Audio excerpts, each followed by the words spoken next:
Good evening and welcome to the Lake Havasu City Council. I will now call this meeting to order on Tuesday, May 13th, 2025 at 5:30 p.m. We'll start with an invocation from Ms. Joan DeZuro, followed by the Pledge of Allegiance that will be led by Dan Roddy with the Kids on the Colorado River. All right. Thank you, Mr. Mayor. Can you hear? Is it coming through? Is it? All right, it's coming through. I'll speak loud. Okay. We could bow our heads. Dearest Heavenly Father, we come before you this evening with grateful hearts for all the blessings you've bestowed on our beautiful city. We ask you this evening to please be with our mayor, our city council members, and staff, that they make sound decisions based on what is best for our city. We also ask for special blessings on our police officers, firefighters, and EMTs who come to our rescue during our most darkest times to make things better. Please give them wisdom and safety. We ask all these things in Jesus' name. Amen.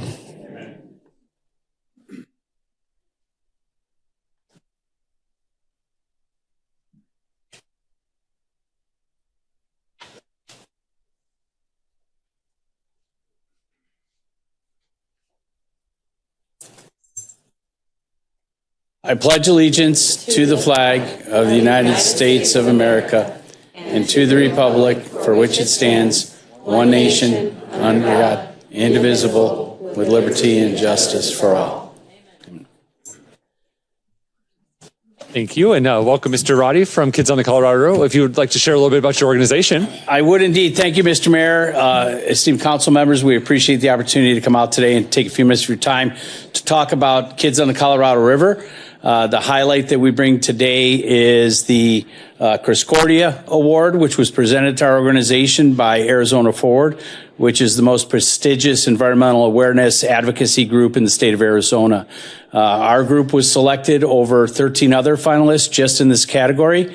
And as an example, we were also nominated one of 5 finalists for the Governor's Award. It's a very prestigious honor, and we were especially proud to bring it home to this community.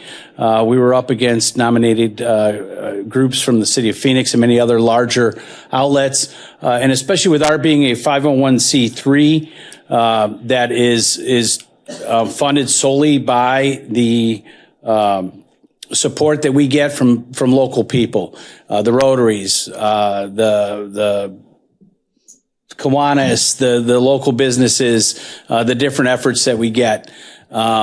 I'm trying to advance a slide here. There we go. And so you'll see that we've created these outdoor classrooms, and it wouldn't be possible without the assistance of the local agencies that help support us. We get that from state, federal, county, and city organizations. Chiefs Sterling and Pilifus of the police and fire departments, respectively, have been very strong advocates of ours since our founding almost 4 years ago.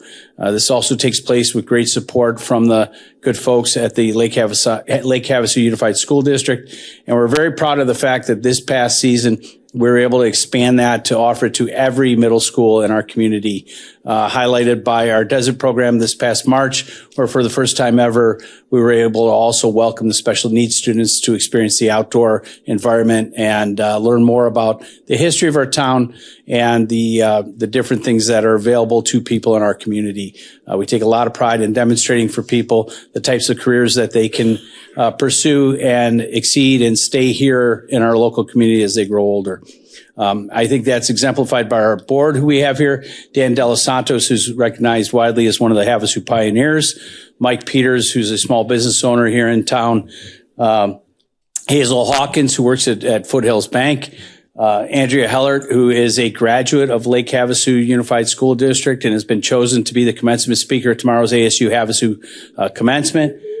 Professor, I think professor's correct, Jeanette Nangrieve from ASU Havasu, who's been with us since the beginning, and also Brittany Reynolds, who is a graduate of ASU Havasu, and who is also a mom working here in our community and has recently started doing some work with Arizona Game and Fish, who herself is a graduate of ASU Havasu. So a lot of hometown effort behind this. With that being said, we'd like to ask the mayor and you council members if we could please get a photo opportunity with you here. We'd really appreciate it. Thank you for all the great work that you're doing. This is such a great program to ensure that all of our students have the opportunity to explore what really makes Lake Havasu City special. So thank you for doing that. If you would like to join us in the front of the dais and folks come up, we'll take a photo.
Again, thank you so much to the kids on the Colorado River for being here and for the great work that you're doing.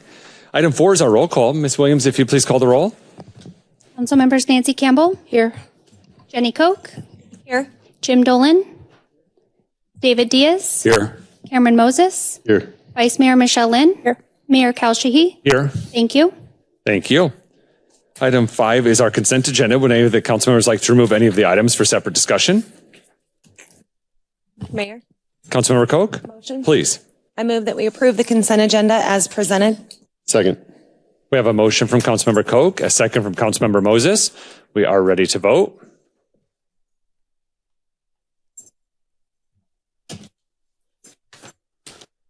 Motion carries 7-0. Thank you. Item 6 is our correspondence, communications, petitions, announcements, and the city manager report. Item 6.1 is the investment report as of March 31st, 2025. Ms. Olson included this in our packet for our review, and it also is on our website for our citizens to look at as well. Moving on to item 6.2 is to announce the vacancies on Lake Havasu City boards, committees, and commissions. Ms. Williams? Mayor and City Council, there are several upcoming and current vacancies on Lake Havasu City boards, committees, and commissions. The following is a listing of those vacancies. Board of Adjustment, 3 regular members, 1 alternate member. Parks and Recreation Advisory Board, 5 regular members. Planning and Zoning Commission, 3 regular members, 1 alternate member. And the Public Safety Personnel Retirement System, 1 regular member. Anyone interested can pick up a packet at City Hall, and they are also available on the city's website at www.lhcaz.gov. Thank you. Thank you. Item 6.3 is our city manager's report. Good evening, Mr. Knudsen. Good evening, Mayor. Good evening, Council. Lots to discuss this evening. I've asked Mr. Guy Reynolds, who's our park superintendent, to join us. He'll make his way up. Since our last council meeting, the Desert Storm event took place. The event drove many people to Havasu, of course, and all who supported our local tourism businesses. In addition to a flying boat, something else was new to the event, the opening of Main Street Commons in the downtown. The Thursday night event was the first time the new event space was utilized. We also had Desert Storm utilizing other spaces throughout the community. So I've asked our park superintendent, Guy Reynolds, to give an update. I know you spent a lot of time throughout Thursday and throughout the weekend, and as well as your team. So if you could share with us a little bit about Desert Storm and how our facilities handled it. Good evening, Mayor and Council, and thank you, Mr. Knudsen. I appreciate the opportunity. To really know Desert Storm, you got to eat, sleep, and live it. It is a really good example of how the city works together to orchestrate all of this. There are several sites within the city that we use. Site 6, the English Channel, Londonbridge Beach, Rotary Community Park as well as all closing down Main Street, and then, of course, the Commons. So we run, for example, for the power crews down the channel, we run 2 shifts just for cleaning restrooms and doing sanitation and trash because it's very, very busy. The closure for Site 6 for the shootout, for the L's landing zone for the helicopter also has to be orchestrated and organized. And the amount of work that goes in just closing down the boulevard with all the barricades and all the signage, it's a lot to do that in a short amount of time. Working with all the other departments, it's excellent. Bill and his crew, Carly and Drew and Ted, making us extra signage and helping everybody out, working with the PD and fire marshal. There's inspections and a lot of things that have to go on in order to make this event happen and be safe. So it's very nice to be boots on the ground and do that. And also, I'm very proud to work with all the other departments. I think it's a really good event. I'd like to move on now to the Commons. The Commons worked out really, really well for this event. The venue was wonderful.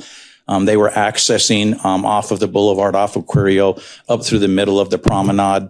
The park was set up really well with the 2 semi-trucks and all the vendors. The food court was in the center portion of the circle, and it was standing room only. And then give you an idea, the vendors count and they know what's going on. They've been doing this for years. They said 2 hours early than normal, they had more people in that park than they have ever had before. The boulevard was packed from one end to the other. The layout worked very, very well. They would walk up the promenade, go left or right, work around the circle. They would look at the vendors. They were talking and chatting, and it was the benches were being used. The facility turned out really, really well, and it was really nice to be there, and it held up excellent. We did have some minor rutting and things that's to be expected, with just in a few days with some seeding and some composting and watering, everything's back to normal, and you wouldn't even know we had any issues there at all. No broken sprinkler heads, no broken valve boxes. It worked out really, really well. If you have any questions, I'd be glad to answer. Thank you, Mr. Reynolds. I appreciate that, Mr. Reynolds. And I think to speak to what you kind of highlighted there, it's truly a team effort, right? So it's Parks working in concert with Public Works, working in concert with PD, working in concert with our fire department and all of our other support staff across the organization. So thank you, Mr. Reynolds. I appreciate the update. Thank you.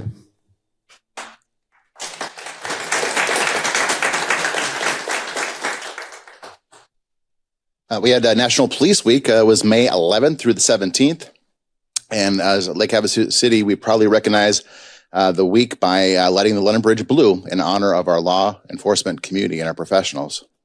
We extend our heartfelt gratitude to the men and women of Lake Havasu City Police Department, along with our local, state, and federal law enforcement partners for their dedication to public safety. And on Thursday, May 15th, we'll observe Peace Officers Memorial Day, paying tribute to those who made the ultimate sacrifice protecting us in the line of duty. And our police department also celebrated Heroes Among Us. On December 21st, 2024, a critical medical emergency put one of our own, Susan Bilecki, a valued member of our police department, in serious danger. Thanks to the quick and courageous actions of those around her, Susan is with us today. And for that, we are very, very grateful. On April 17th, Police Chief Troy Sterling held an award ceremony to honor those involved in the incident, including Citizen Michael Murray, who received the Heroic Citizen Award for his life-saving efforts. Officers Garrett Kemp and Jacob Rodriguez were awarded the Life-Saving Medal for their decisive actions, and Sergeant Ian Daly was commended for his compassionate support to Susan's family during this crisis. This remarkable display of bravery and compassion reminds us the strength of our community and the dedication of those who serve. We're proud to have these heroes among us. We celebrated the 30th anniversary of our Community Aquatic Center. We had a free open swim and lunch. I believe there was 600 kiddos that showed up for the free open swim. And lunch was provided by Elks Lodge, $23.99. The event included a ribbon cutting by the Lake Havasu Area Chamber of Commerce, remarks from Gabby Vera, Parks and Recreation Director, Pamela Depweg from Elks Lodge, $23.99, Al Lewis from London Bridge Rotary, and a proclamation from Mayor Cal Sheehy and Vice Mayor Michelle Lynn. The London Bridge Rotary Club also generously donated $33,160 for our out-of-school programs. Thanks to the community for joining us and to the city team for organizing a wonderful, wonderful event. And we're proud to celebrate 2 extraordinary Lake Havasu High School seniors and dedicated members of our Havasu Youth Advisory Council. You see on the screen is Riley Tuneman and Maya Dolan as they prepare to graduate and begin their next chapter at Northern Arizona University.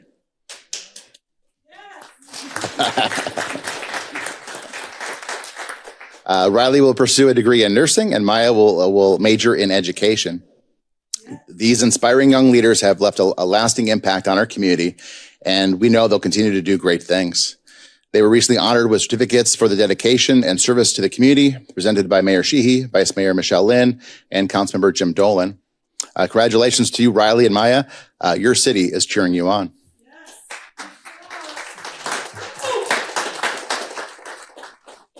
And as we continue our video series on Get to Know Your Parks, Councilmember Diaz highlights one of our hidden gems in Lake Havasu City, which is Yonder Park.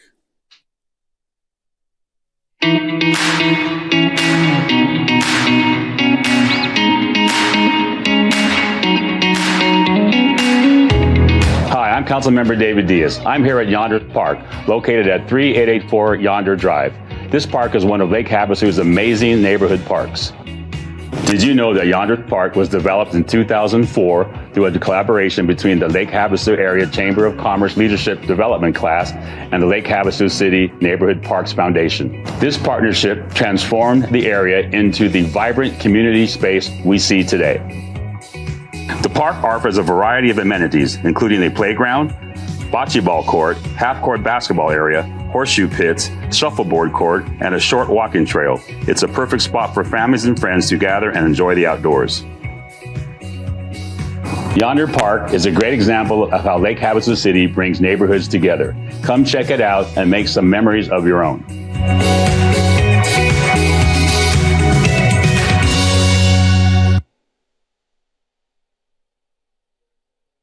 Very cool. Thank you, Councilmember Diaz, for guiding us on the tour of Yonder Park, one of our hidden gems. Since our last meeting, Mayor Sheehy issued several proclamations recognizing the important work and impact of organizations, causes, and community initiatives. These include Foster Care Awareness Month, highlighting the importance of foster families and the impact they have on children's lives. We also celebrated National Nurses Week, acknowledging the vital contributions of our healthcare professionals.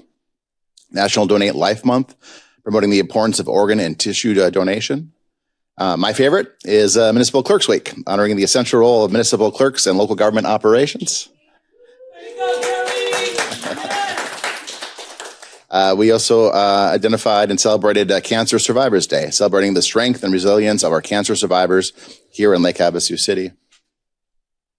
National Work Zone Awareness Week, raising awareness about safety in work zones for both drivers and workers. Very, very important. National Volunteer Month, recognizing the selfless contributions of volunteers who made a difference in our community. Lake Havasu High School, Owning My Future Day, empowering students to take charge of their futures. And Arbor Day, encouraging the care and planting of trees to improve our environment here in Lake Havasu City. So these proclamations reflect our collective commitment to honoring and supporting the individuals and causes that strengthen Lake Havasu City. Registration for the 2025 summer camp opens this week, starting on Friday, May 16th. This year, we're offering 3 exciting camp options for kids, including Sunshine Camp. That'll be kindergarten through 4th grade, and that'll be at Oro Grande and Havasu Elementary. And Camp I Want to Go is 5th grade through 7th grade at Smoke Tree Elementary. Camp runs from June 2nd to July 17th, and the hours of operations are from 7:30 in the morning until 6 p.m. The cost is $305 for the first child, and there are discounts for any additional siblings. There are scholarships available, in part thanks to the Rotary Club, and spaces will fill up quickly, so be sure to register early and give your child a summer filled with fun, adventure, and lasting memories. We also have Truckapalooza is coming here just in a couple of days. This will take place on May 15th, and it'll be from 4 p.m. to 7 p.m. at the Aquatic Center parking lot. It's a free, family-friendly event that'll feature an array of big trucks, fun activities, food, and much, much more. It is the perfect opportunity for people of all ages to come and enjoy a fun-filled afternoon, and we look forward to seeing you there. And lastly, Lake Havasu City is currently in the discover phase of the Lake Havasu City General Plan Update. This initial phase lays the foundation by forming committees, gathering data, and establishing a baseline of current conditions. Your community input remains vital, so please voice your concerns and thoughts and vision for Lake Havasu City through filling out a questionnaire. You can visit the homepage on the city's website, or you can go directly to the general plan webpage or website itself, which is publicinput.com/Lake Havasu General Plan. The easiest way to get there is through the city's website. So by everybody banding together and providing a perspective on the future of Lake Havasu, we will build a better future for all of us. So with that, Mayor and Council, that concludes my presentation. Mayor, and I went on that today and it said it was expired. Is it over, the questionnaire portion? No, it's ongoing. So if there is a error, we'll get that corrected. So, but please check it, and the deadline has not passed just yet. So, but thanks for identifying that. If there is a glitch with the system, we'll get that addressed. Yeah. Thank you. Thank you. Thank you. Thank you, Mr. Knutson. We'll move on to item 7, which is our public hearings. We have 5 public hearings this evening. During each of the public hearings, there will be an opportunity for citizen engagement through that process. We'll open the public hearing after we have some discussion. We encourage you to participate at that time if that is the item you're here and is of interest to you. At that time, we can have a two-way conversation and take into account and ask questions of each other. At the end of our public hearings, there will be a call to the public. That'll be an opportunity for citizens to address the council on matters within the jurisdiction of Lake Havasu City. On any matter, but we can't have a two-way conversation. So we can just listen intently to comments and feedback, but we wouldn't be able to have a two-way conversation at that point. So we'll go ahead and start with item 7.1, which is Series 7 beer and wine liquor license for Have a Bite LLC, located at 2894 Jamaica Boulevard. Ms. Williams? Mayor and City Council, Troy Adam Bybee has applied for a Series 7 beer and wine bar liquor license for Have a Bite LLC, located at 2894 Jamaica Boulevard South. All posting requirements have been met, all fees have been paid, and no objections were received. The location is properly zoned for a Series 7 liquor license. The application is provided to you in the packet, and the applicant is in attendance tonight to answer any questions from the City Council. Thank you. Thank you, Ms. Williams. Are there any questions from members of the council for Ms. Williams or the applicant? Seeing none, this is a public hearing. Would anyone like to address the City Council on this item? Seeing none, we'll close the public hearing, bring it back to council for discussion or possible motion. Mayor, motion. Yeah, Councilmember Moses. Yeah, I move to recommend that the Arizona Department of Liquor Licenses and Control approve a Series number 7 beer and wine bar liquor license for Have a Bite LLC, 2894 Jamaica Boulevard South. We have a motion from Councilmember Moses, a second from Councilmember Dolan. Is there any additional discussion? Seeing none, we're ready to vote.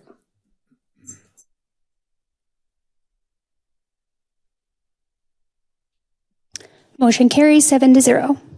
Thank you and congratulations. Item 7.2 is ordinance number 25-1360, amending City Code Title VI Animals, including but not limited to adding and revising definitions, revising violations, and adding unlawful restraint of dog and animal hoarding. This is an introduction. Ms. Gary? Good evening, Mayor and Council. This item began as a review of the violation and penalty provisions throughout Title VI to ensure that they matched what's contained in the city's computer systems used by the police department and the court. While going through this review, a more detailed review occurred to determine if any of the violations or penalties needed to be revised. Title VI has a section that states, unless otherwise indicated, a violation of this section shall be a Class 2 misdemeanor. You'll see throughout the track change document contained in the agenda packet where changes were suggested to either be made to be more effective or to bring them in line with other violations that are similar in nature. And because we want to be as efficient as possible, an overall review of Title VI was conducted at this time to determine if any other changes were needed to be made. Before I turn the presentation over to our Senior Animal Control Officer, Chris Luchin, who will go over the substantial changes in more detail, I received a couple comments directly from residents, and I wanted to clarify a couple points. One, the newly unlawful restraint of dogs section does not apply to people walking their dogs. I understand that some people may use choke collars or pinch collars when they're walking their dogs. This suggested section is only when that dog happens to be restrained to a stationary object or a trolley system as defined in that section. Also, the definition of a service animal was updated to mirror the definition that's contained in Title II of the ADA, and your packet was updated to reflect that. Lastly, the proposed amendments escalate at large offenses. That was something that someone had brought up about concerns about dogs getting loose and attacking or just being loose. That has actually been escalated, so making subsequent offenses within a 12-month period a criminal charge. So your first offense is a civil fine, and then after that, in a 12-month period, it'll escalate to a criminal charge. And the focus of the unlawful restraint of dogs section is mistreatments of dogs, not animals at large. So it's not restraining your dog so they don't get at large. It's restraining your dog in a harmful situation. Just to clarify that. And then the last would be the 10 or more animals only applies with respect to animal hoarding. And Chris will go more into that. So I'm going to turn the presentation over to Chris at this time. Thank you, Ms. Gary, and welcome, Mr. Lujan. Good evening, Mr. Mayor, Vice Mayor, Council members. Thank you for having me here this evening. As Ms. Gary said, there was some changes to the definitions, penalties. One of the ones that she touched on was the at-large. Currently, if a dog is not restrained by a leash or an enclosure, i.e. running in the streets, running at large, unrestrained, currently it's a civil offense only. This new revision would make the first offense civil. Subsequent within a rolling 12-month period would be a criminal offense. The definition for animal cruelty, the change that was done to this, is it added violations related to cruel mistreatment or killing of a domestic animal, which we previously did not have. The unlawful restraint. Oh, I'm sorry. Let me back up one. The definition of cruel neglect. Before it was just failure to provide food, water, and shelter and medical attention. We went through and clearly defined what is adequate shelter for an animal. That was something that we lacked in our city ordinances as well as the Arizona revised statutes. There was nothing in any of the codes that clearly defined what adequate shelter for an animal is. We've updated that to include what is that adequate shelter. Under the unlawful restraint, it, like Ms. Gary said, it is about basically tethered animals on private property. Not dogs being walked down the street. A lot of this pertains to where you have people that do not have fences or block walls or anything to restrain their dogs. A lot of people will use a trolley or a tether system to keep their animals restrained to their property. What this also adds is, especially in the summertime, where it's 110, 120. This provides for a provision where they cannot be left outdoors in extreme weather conditions below 32 degrees or above 100 degrees, which that's when the animals are most susceptible to heat stroke and exhaustion. Like we said, it does not affect those dogs being walked on a leash. Under the aggressive animal statute, it adds, previously it was just the owner. This adds an exception to any person keeping, possessing, harboring, or maintaining an animal can be charged. An example of this is if an owner is out of town and they leave their care and control of their animal with a dog sitter or a relative or whoever that may be, and the way the code is worded now, we charge the owner. We would charge the caretaker for dog at large. This allows us to, the person that had that care and control of the animal, that when the incident occurred, that person could be charged, not the animal owner. Feeding of coyotes was changed from a criminal offense to a civil offense. I'll tell you, in the over 11 years I've been on the department here in Lake Havasu, we have yet to charge anybody for feeding of coyotes, only because it's a very hard thing to prove. We've had instances in the past where we've actually set up trail cameras where we've known people to be feeding coyotes and we haven't been able to catch them. So this going from civil to criminal or from criminal to civil isn't gonna, it's a very hard statute for us to do. Under disturbing the peace, currently all violations are criminal. If we cite somebody and charge them with animals disturbing the peace, it's an automatic criminal. This change that we're proposing is for the first time offense within, again, a rolling 12-month period would be a civil penalty. Subsequent violations of it would be a criminal offense.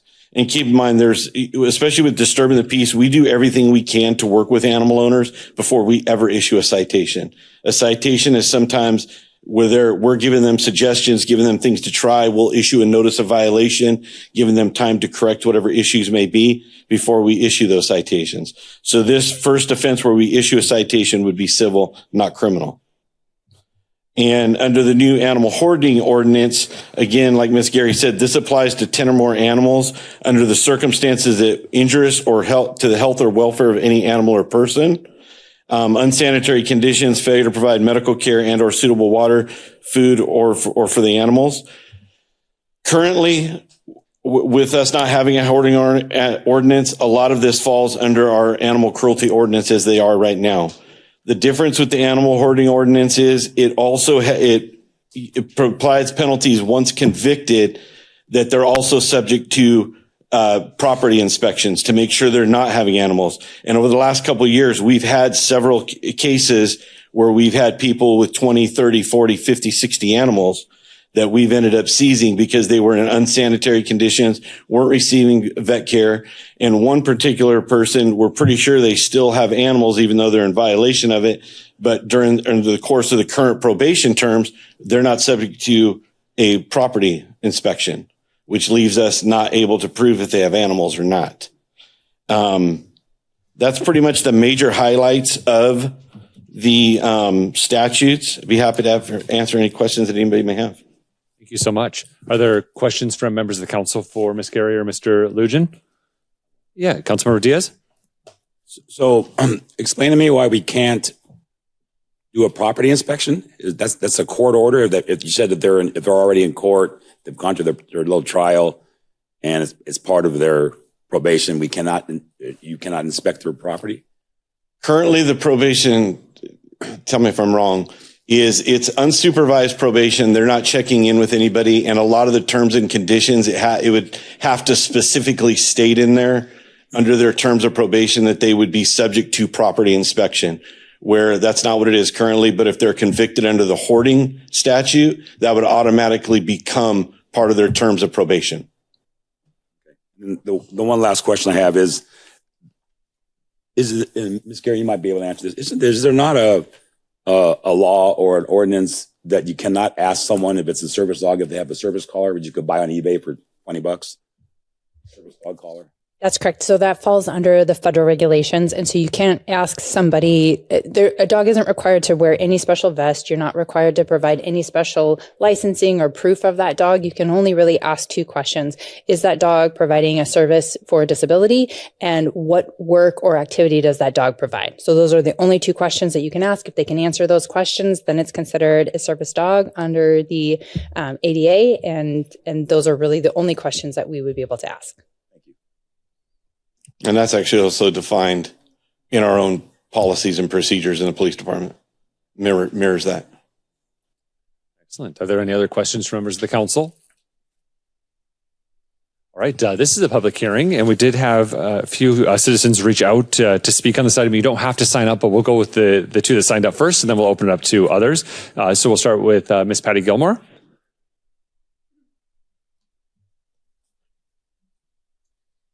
Mayor Sheehy, and thank you very much, Board, for allowing me to come here and talk tonight. This is a good night because this is something that we have wanted change for such a long time, and everything that is written is awesome. So I thank you so much. Hopefully this will all go through. It's the best thing that could happen to this city. Thank you very much. Thank you. And the next speaker is MJ Weaver. Yeah, Mr. Weaver, if you want to make your way to the podium. Good evening, Council. My name is MJ. I'm a professional dog trainer here in Lake Havasu City. So I agree with Patty. I like the way that this is going. I just had a question about breeders.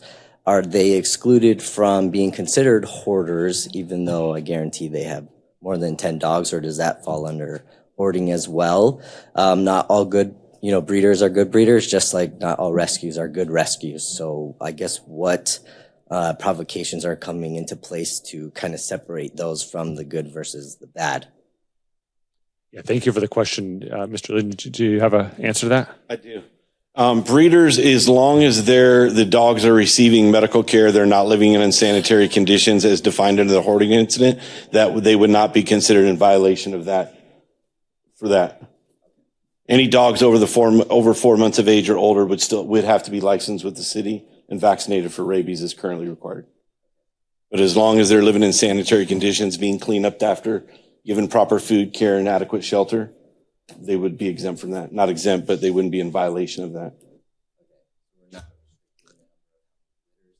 No. Currently, there's no restriction on the number. Mr. Lugin, yeah, if you could just summarize that for those at home, the question that Mr. Weaver mentioned. Currently, we do not have, what Mr. Weaver's asking is if this is going to lead to a limit to the number of animals. Currently, right now, there is no statutory limit to the number of animals anybody can have, as long as those animals are properly cared for, food, water, shelter, medical attention when needed. As of right now, there's no ordinances that dictate to that. Do you have any other comments, Mr. Weaver? If so, just make your way to the microphone, please. I guess my opinion, like, it would be nice if we could possibly implement that, just because of restrictions of overbreeding, which is contributing to the factor of more pets in the shelters and whatnot. So I guess if there was a possible way to kind of have some sort of way to regulate how many litters they are having, or just really overproducing with the dam and the sire that they have, kind of overutilizing them, so to speak, right? Instead of maybe bringing them a couple times and then retiring them. So keeping the animals' welfare in check as far as that goes. I know, perfect. Thank you for the comments. Seeds are planted, and we'll take a look at that. Yeah, thank you. That concludes citizens that signed up. And anyone else that would like to talk on this item, please just make your way to the podium and state your name for the record. Hello, Mayor, City Council. I just wanted to ask a question if it was possible in this. I noticed that dog license fees were mentioned, and I was wondering if there was any way that you could somehow reduce them, eliminate the need for having yearly license. Like maybe after they're 10 years old, don't require them to be licensed anymore. Only if they change owners should they have to be relicensed. I didn't have to get my kid's birth certificate renewed every time I moved houses or something. So I don't understand why I have to keep getting the dog's license renewed all the time. So I just wanted to recommend maybe adding that into the fees and item. Thanks. Yeah, thank you. I can say that my grandma was so upset when we took her license away from her. Like, she still holds that against us. So, we'll have that discussion during a fees discussion. Would anyone else like to address the City Council on this item? If so, just make your way to the podium and state your name for the record.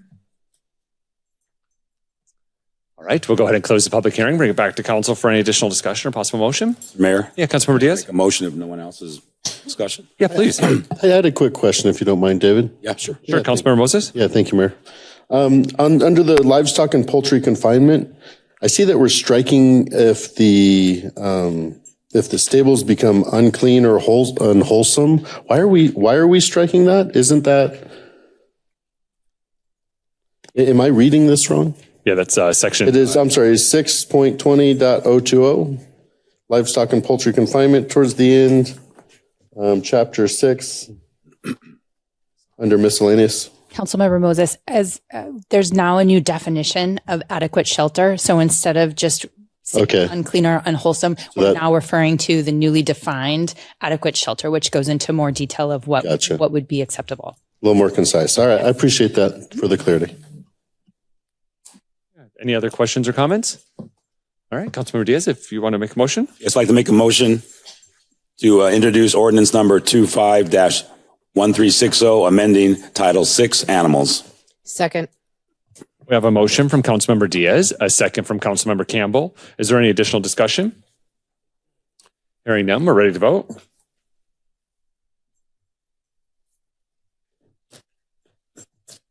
Motion carries 7-0. Thank you. Thank you. All right, we'll move on to item 7.3. Ordinance number 25-1361, amending Lake Havasu City Code Section 2.04.080, regular meetings to revise meeting location, and Section 2.04.130, executive sessions to clarify meeting type. This is an introduction. Ms. Gary? Good evening, Mayor and Council. Now that Council is settled into the new chambers, it's time to make it official, and we're suggesting to update the City Code to reflect the new address of the Council chambers as 92 Acoma Boulevard. As before, to be efficient, anytime we touch any part of the code, we try to look at all the other sections within that chapter or within that title and determine if any other changes are necessary at that time. So we did that at this time and saw that there's also a suggested change to 2.04130. And that subsection authorizes the city council to meet in an executive session for legal advice on any matter listed on the agenda in accordance with Arizona revised statutes. The current subsection specifies that this may occur during any regular or special meeting. However, it would occur during any type of meeting, whether we called it a budgetary meeting, whether we called it a special meeting. It doesn't matter what type of meeting it is. And so we're just suggesting to strike that during any regular or special meeting and just saying during any meeting. So any meeting of the city council, you could adjourn to executive session to receive legal advice if that be necessary. And I'm happy to answer any questions that you may have. Thank you, Ms. Gary. Are there any questions from members of the council? Yeah, Councilmember Diaz. Ms. Gary, can you just clarify for everyone exactly when we are allowed to go in executive session? You just did it, but just make it really like this, and that's it.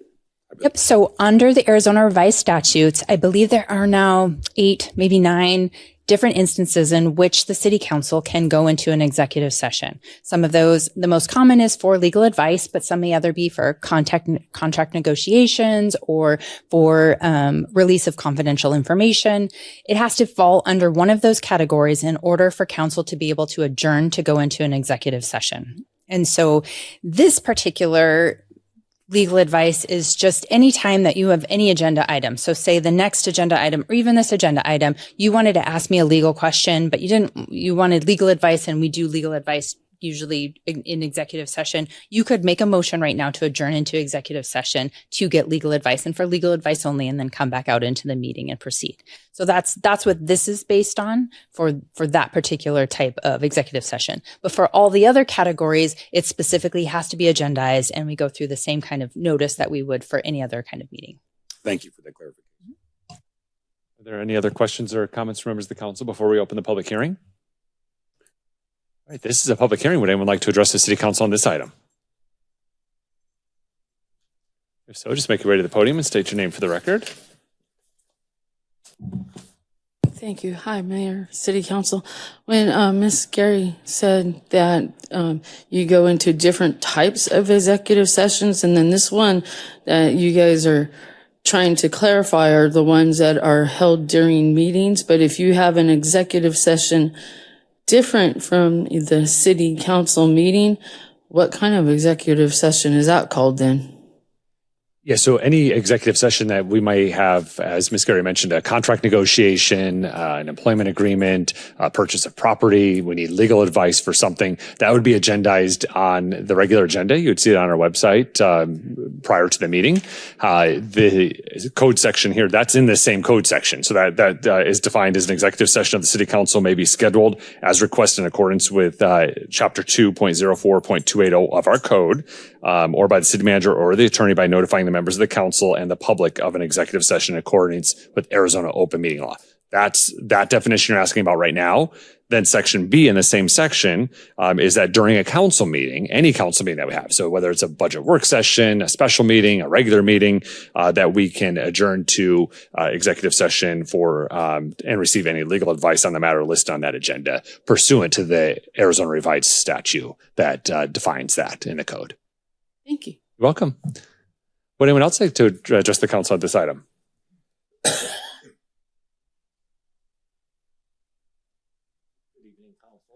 Kelly Lutz questioning. Is that something that should be stipulated, the reason that you're going into the executive session prior to, specifically like for legal advice, or and including if it's in the agenda? Is it stipulated what the special executive session will be for?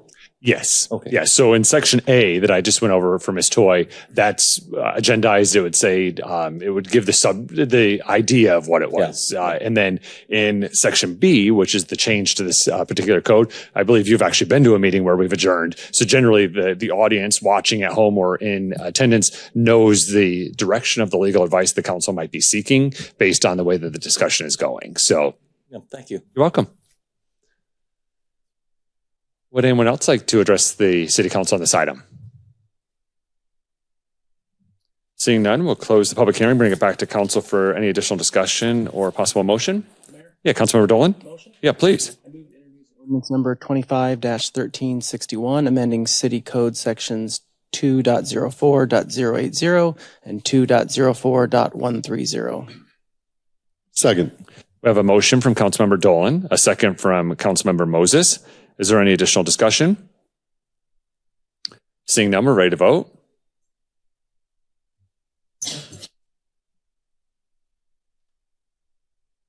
Motion carries 7-0. Thank you.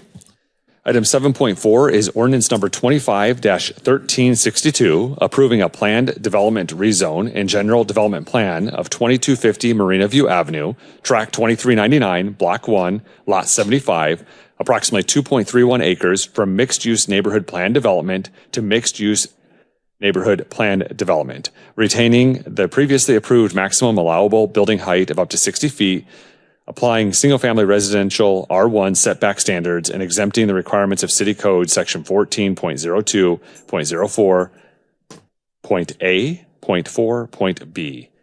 Mr. Gilbert. Thank you, Mr. Mayor. I do want to point out the applicant is present and they can answer any questions you may have regarding their application request.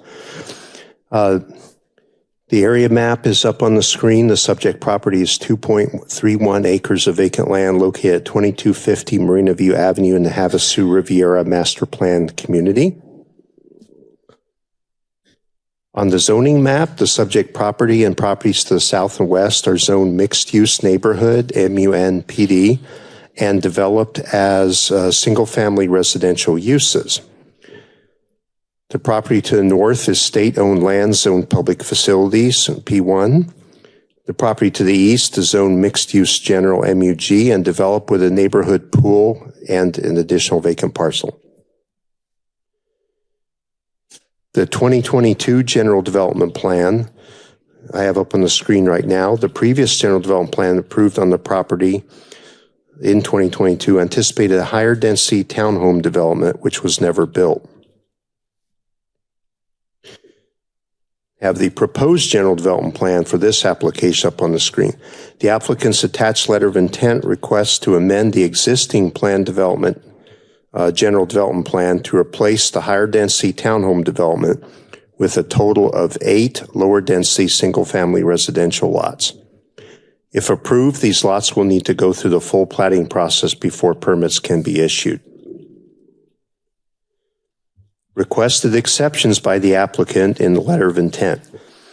The first requested exception is from Development Code Section 14.02.04.A.4.B, and they're listed on the screen there in detail, but I'm just going to highlight.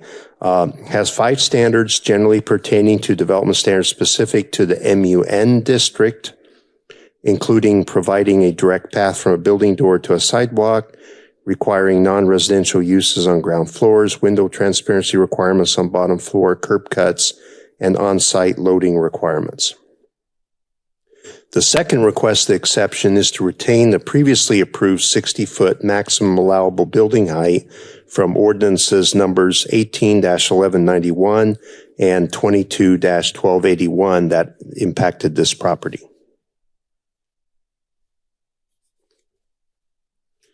Staff conditions for code compliance. There's only one item up. All principals and accessory structures shall meet the single-family residential R1 setback standards because they are going to a standard plat at this point. Commission action. The Planning Commission unanimously recommended approval of the application as April 16, 2025 meeting. And Mr. Mayor, that completes my report. The applicant is present and can answer any questions you may have. Thank you, Mr. Gilbert. Do any members of the council have any questions from Mr. Gilbert's report before we bring the applicant up? Mr. Mayor? Yeah, Vice Mayor Lane.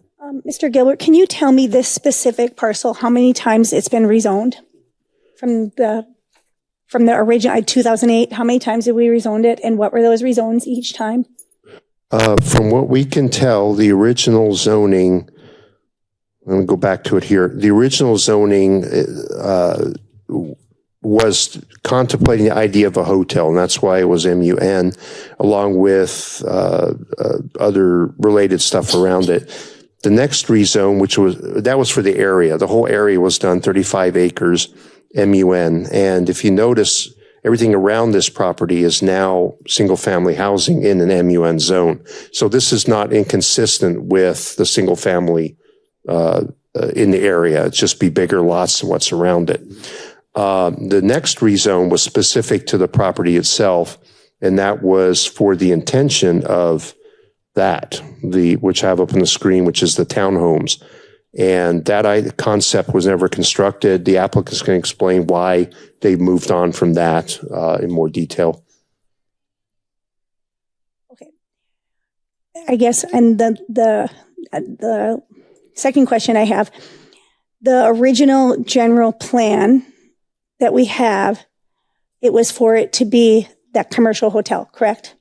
Well, it was they had a mixed use concept for that whole area, and what it's evolved into over the rezones is into a primarily single family residential area.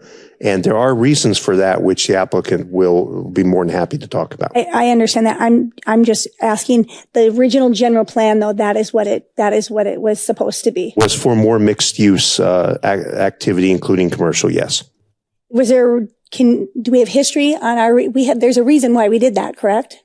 Yeah, actually, I think, Vice Mayor Lynn, just so if I understand, so the original plan development was that not the general plan, because this wouldn't have been in the general plan at the time, or was this in the general plan, the 2008 general plan for thank you for clarifying mixed use, or are we talking about the plan development that was originally approved in 2008? I want to know the general plan, and then you can give me the second one also. The original general plan, not the. Can you explain that again? What you just said? The general plan that was in existence in 2008. So the original Riviera plan from 2008 did contemplate mixed use development for the Riviera in general.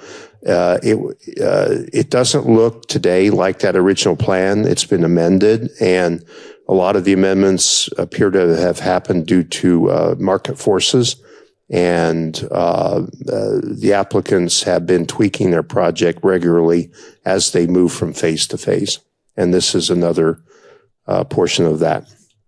And then that second part I was asking, wasn't there a reason when we approved this entire Riviera plan that we had that commercial aspect in there? Does anybody else remember that? I mean, I've been here for a long time, and when they started this project, can anybody answer that? There was a reason why we had that specific commercial aspect put in there. Yeah, Mr. Knudsen, do you have? Sure, Mayor Shi, Vice Mayor Lynn. A lot of this is recollection. We do have the applicant that's in the room that can share that as well too. But certainly there was a commercial component that was associated with the Riviera project. I recall extensive conversations at the city council meeting, talking when the request was made to rezone that property from mixed use commercial, including a hotel element, to condos, and how that would impact the city's revenues, right?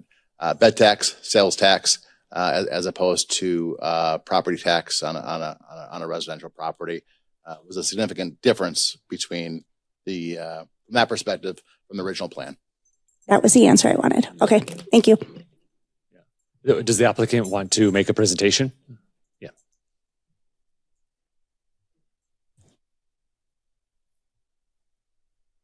Mayor, City Council, thank you tonight. Luke Still from Desert Land Group. First, I'll address your question. The original general plan, or the development plan really is what it was submitted with the hotel in it at our request.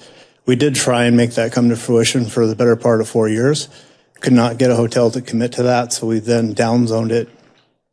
I consider it downzoning, I guess, into a townhome site, which we did spend, we got all the way to building permits with those townhome plans, and we spent a lot of money doing that.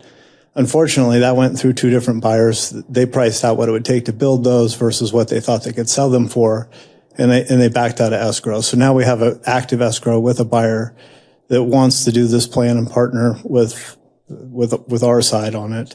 And so you'll see things start happening right away, but it's going from a residential use to a residential use It's just less density. And with that, I mean, did that answer your question? Okay. Any other questions? I'd be happy. Are there any questions from members of the council for Mr. Gilbert or the applicant? Yeah, Councilmember Moses? Yeah, no, I'll share some of her same concerns. Originally with having the commercial aspect of this thing, it made the whole project seem like a community, and where you're going to have some amenities out there and different things like that. And then it always seems to morph down the road. I was a no when we wanted to switch it from the hotel to this, to what it is currently with the townhomes. And now going from a higher density, which we need homes in this town, going from that to just more multi-million-dollar homes. I wouldn't be in support of it. I wish we could go back to having the commercial aspect of it. Developments like these, like Riviera or Foothills, they stretch our city resources very thin. And so you're pulling us at the seams here. And then we don't charge a lot in property taxes. We just don't. A majority of our revenues for the city to operate and pay firemen and policemen and all of these things are all derived on sales tax. A majority, I should say. And when we just continually cut out these commercial nodes, like what in these communities, it puts the city at puts us at a disadvantage and kind of puts us behind the eight ball, because we don't charge a lot for property taxes. That's just how Havasu is and how Havasu will always be. And so when we get rid of these commercial nodes, these big, high economic centers, just because it couldn't find anybody, I think we need to be a little more patient, and I think we need to find the right partner. Understood.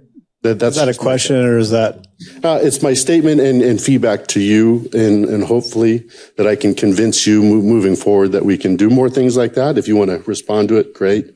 I would like to respond to it, because quite a few things were said there, and I respect everything you said, and I appreciate your opinion.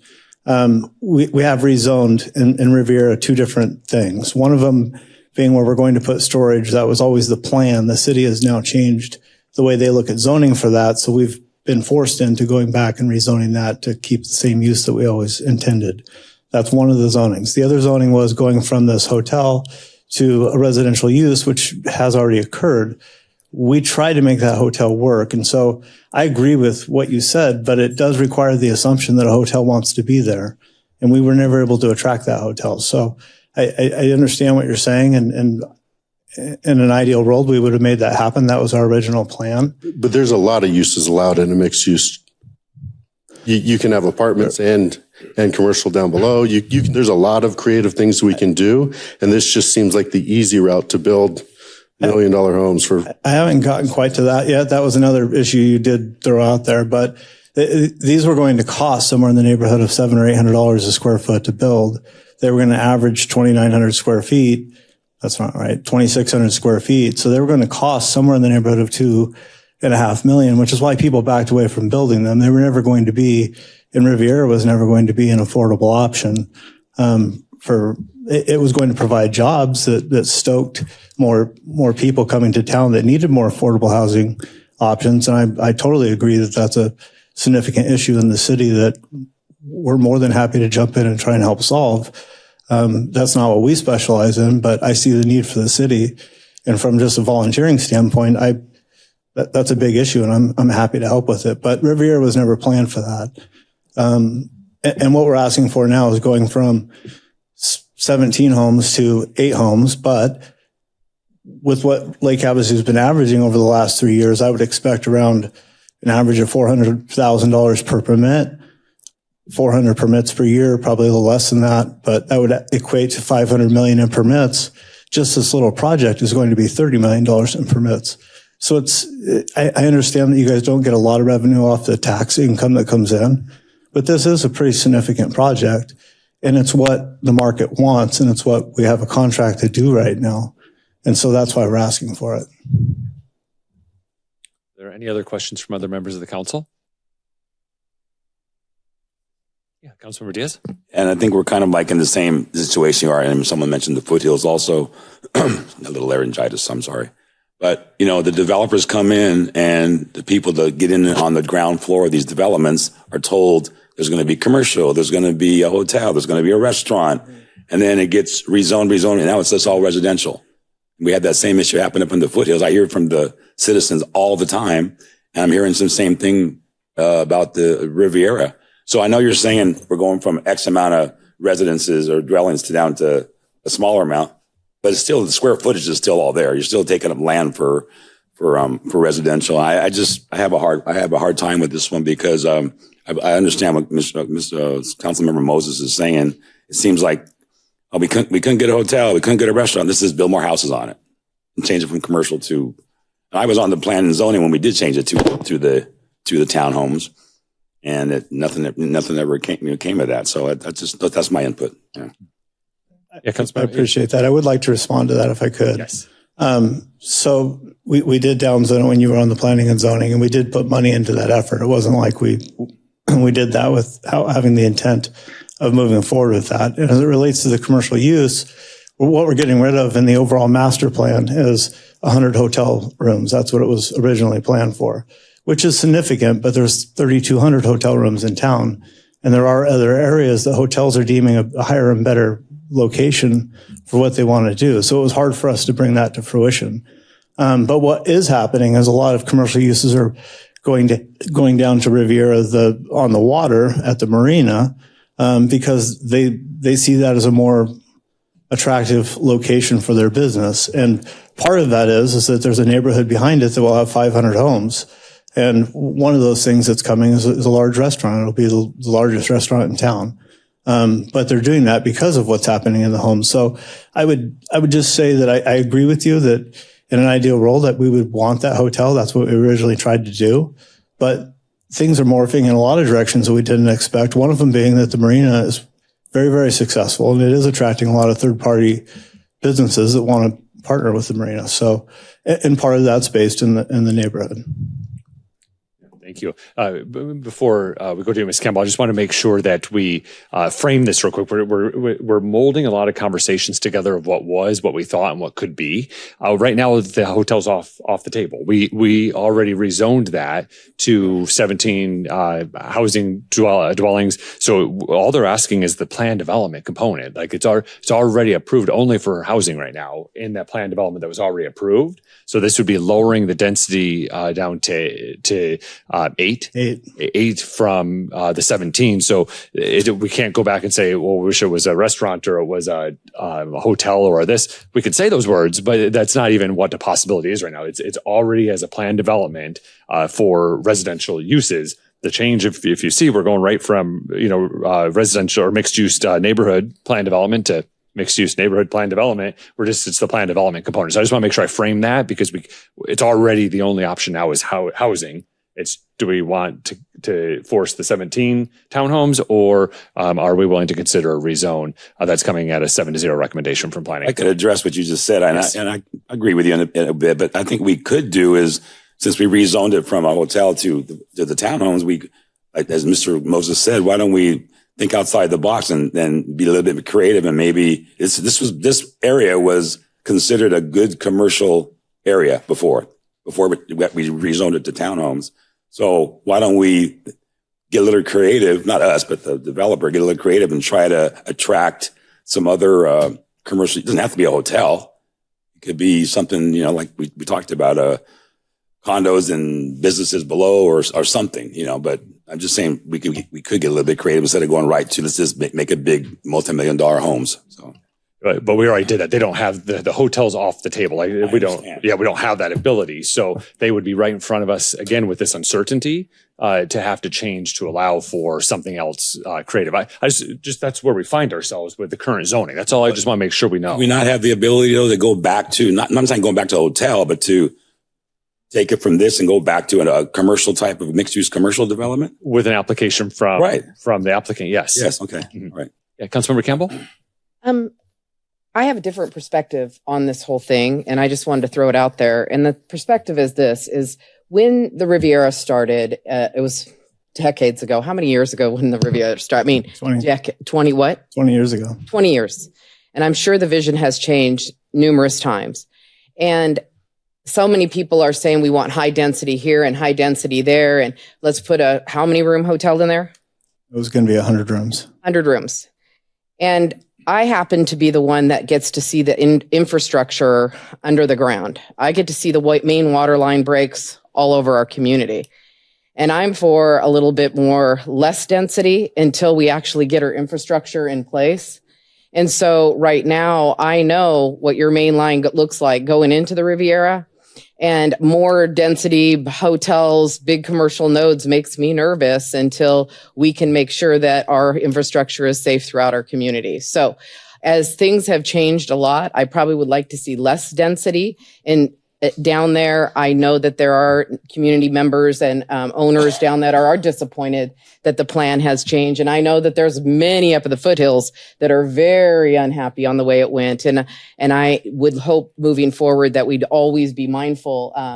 Mr. Diaz, Councilmember Diaz, I totally understand what you're saying. This is a bad situation when developers come in and they give you this vision of something. Well, I'm a less density person in our community at this point, and I do believe high density and housing can be put other places other than putting more stress on our system. So because of that, I would be for this less density in the meantime. That is my direction. I told you it's completely different than what everybody else is saying up here, but knowing the stress that's on the infrastructure going into the Riviera right now is concerning enough for me. Thank you for the comments. I would say that the direction the city's taken with infrastructure and road improvements in general is noticeable lately, and it's appreciated by myself and a lot of people. So thank you guys for that. I would like to just address some of the comments.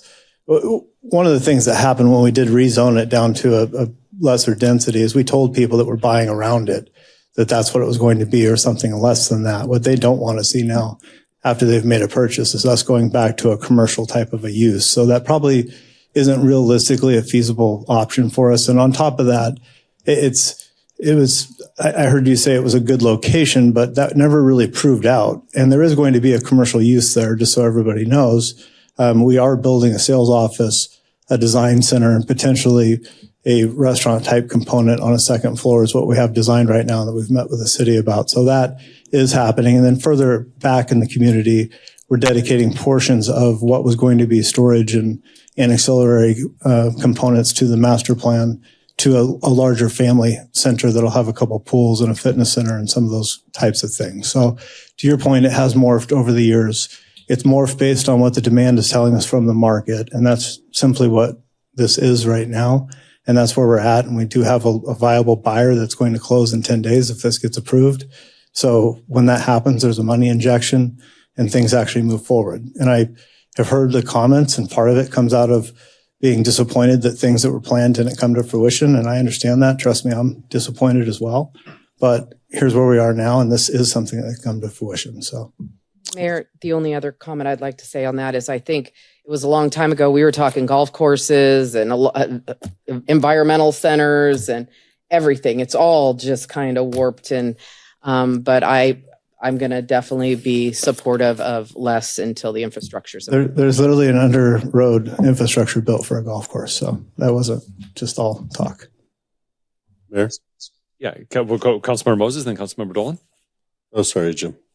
Can you explain why you still want to hold on to the 60-foot with the new single family zoning? I have no vision of a 60-foot building going up, and our CCNRs for the other areas that were zoned 60 feet prohibited limits well below that. The highest limits we have on the back row are 44 feet, and we prohibited them down to 15 feet. We just want to preserve the property rights that we have now and the ability to have flexibility. We've already told, just like I said, about the commercial people that are behind that would be impaired by the view, that those would be 2 to 3 story type of townhomes. We're not going to go above that. So is it essential? It's really not. It's just something we didn't want to change. Councilmember Dolan? Mr. Gilbert, can you go back to the current layout that we had for the townhomes? Can we go back to the slide with the townhomes on it? So just to clarify, like we talk about going back, I mean, that's what it is zoned for right now, correct? It is a planned development, so it has to be built that way. If it wants to be built anything differently than back, they have to come to us. So we can't, and I think some people always like, well, they don't quite understand what the city does and how, property rights are. We can't like make a motion that becomes an Olive Garden and they have to build an Olive Garden. I mean, it's, it's zoned for certain, when it's a general zoning, it's zoned for certain types of businesses, but for this, it is a planned development. So that's all that can go there right now, according to that plan. I guess when I first came up, it's like, okay, we're kind of rezoning again. I did like the idea of the hotel, but, I've seen that in Havasu, we try to force residential, or we try to force commercial in these different nodes, and it's worked great out at Walmart and, the South Side, Bashes area. But other than that, it is taken time to take a footing, even on Kiowa and some of the other places in town. And so it's just, I can see definitely with the hotel being an issue. The one thing I do like about this change is it is a less density. I like that. So I'm okay with it as is. If you want to put an Olive Garden there, I'm sure people would appreciate that. But I heard there's a special referendum coming just for the Olive Garden. Just for that, yeah. I just wanted to point that out to people. It's like, because why don't you do this? Why don't you do that? Well, that's not what we do. But that is this is how it is. This is how it is zoned right this minute. And they're requesting us to change it to residential. We can't just force them to go back to whatever we want. It's currently zoned for that. So, but with that being said, I'm okay with it, with the fact that it's lesser density. And, like I said, that is the Riviera. That's what it is. It's that type of housing development that's out there. So, and it does bring in money in many different ways into the community as well. So thank you. Thank you, Councilmember Dolan. All right. Any other comments before we open the public hearing? And I will just mention, because it was mentioned a few times on the dais about the foothills, just a sidebar statement is when they came to rezone, I was on the council from the commercial to residential. Those homeowners at that time were in favor of it being residential. They didn't want the commercial activity up in their neighborhood. Just so that we remember the frame of where that was. Maybe the homeowners today want it, but those that at that time did not. But this is a public hearing. Would anyone like to address the city council on this item? If so, just please make your way to the podium and state your name for the record.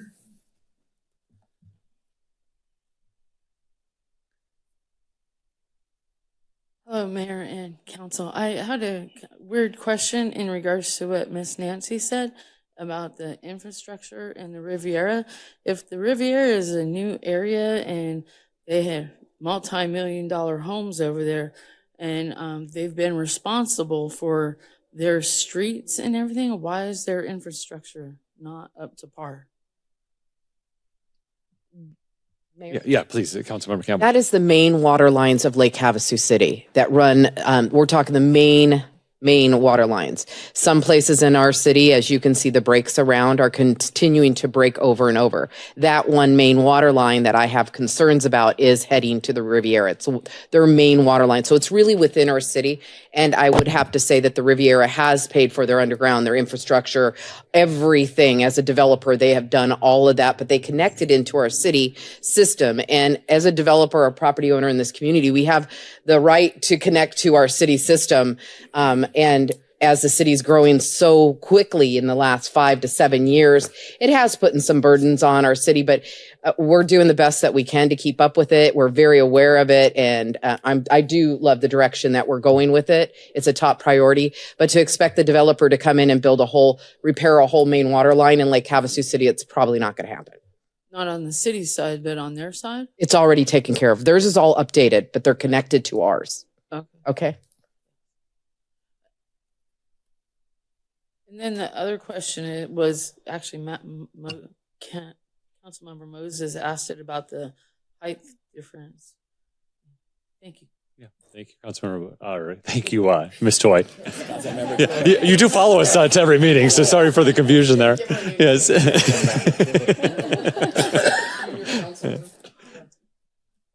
Hello again. I have two questions and one statement. Basically, obviously, the optics are that there's a bit of a bait and switch. They bring forth this project that shows hotel and restaurant and is advantageous for revenue for the city and for the opportunity for the citizens to enjoy that area. So it was a great project that everyone was looking forward to. And then slowly but surely, the restaurant's gone and now the hotel's gone. so the optics of it is funny. But what my real concern is maybe Mr. Gilbert can help me with this. They're asking to retain the 60-foot exemption. What was the original 60-foot exemption allowed for? Yeah, Mr. Gilbert. The original was to accommodate a mixed-use development, which has since that there have been two ordinances affecting this property and the surrounding area, 35 acres prior to this. And both of those ordinances retained that 60-foot exemption or 60-foot allowance. And the applicant in this case asked in their letter of intent to retain that 60-foot allowance, which also impacts, let me go back a slide here. All those houses that are already built around there are all also in 60-foot. So they're trying to maintain that for consistency. And as the applicant said, related to retaining property rights. So is there anything that's using that 60-foot exemption right now? Not that I'm aware of, no. Okay, so nothing is using that 60-foot exemption. And I'm thinking that at some point for commercial use, they wanted the ability to go multiple stories and wanted the ability to have the 60-foot exemption for commercial purposes. And that makes sense. But what doesn't make sense is that now they're going to build single resident homes, or even in the old approved plan with the townhomes, they weren't going to use the 60-foot exemption. Why in the heck are they asking to retain the 60-foot exemption? And why in the heck would you allow it? I mean, they don't need it. There's no need for it, but they want to retain it for their future. So basically they could do anything they want under 60 feet if they're allowed to retain the 60-foot exemption. And that just doesn't make sense that you've allowed that for no specific purpose. That's my comment. So yeah, why is that 60-foot exemption? There's no need for it. Why are they retaining it? Why are you allowing it? That's the biggest question. That's my biggest issue that I have with this whole project, is the height exemption. Thank you. Would anyone else like to address the City Council on this item? Seeing none, we'll close the public hearing, bring it back to Council for discussion or possible motion. Again, what's in front of us is rezoning this particular property from mixed-use neighborhood plan development to a new mixed-use neighborhood development, lowering the density. It's coming to us with a recommendation from our Planning and Zoning Commission of 7-0. Is there any additional discussion or possible motion? There. Yeah, Councilmember Moses? Yeah, I'll make a motion, but I'm going to make it without the 60-foot exemption. Please. Okay. I move to adopt ordinance number 25-1362, approving a plan development rezone and general development plan of 2250 Marina View Avenue, tract 2399, block 1, lot 75, from mixed-use neighborhood plan development to mixed-use neighborhood plan development without retaining the previously approved maximum allowable building height of 60 feet and applying a single-family residential setback standards and exempting the requirement of the city code section. 14.02.04.A.4.B. Do we have a second? We need a second, then we can have that discussion. I'll second so we can have discussion. Thank you. And I have a question from Councilmember Moses and a second from Councilmember Dolan. So what is the height in this mixed-use area by right? Mr. Mayor, the by right is 25 feet.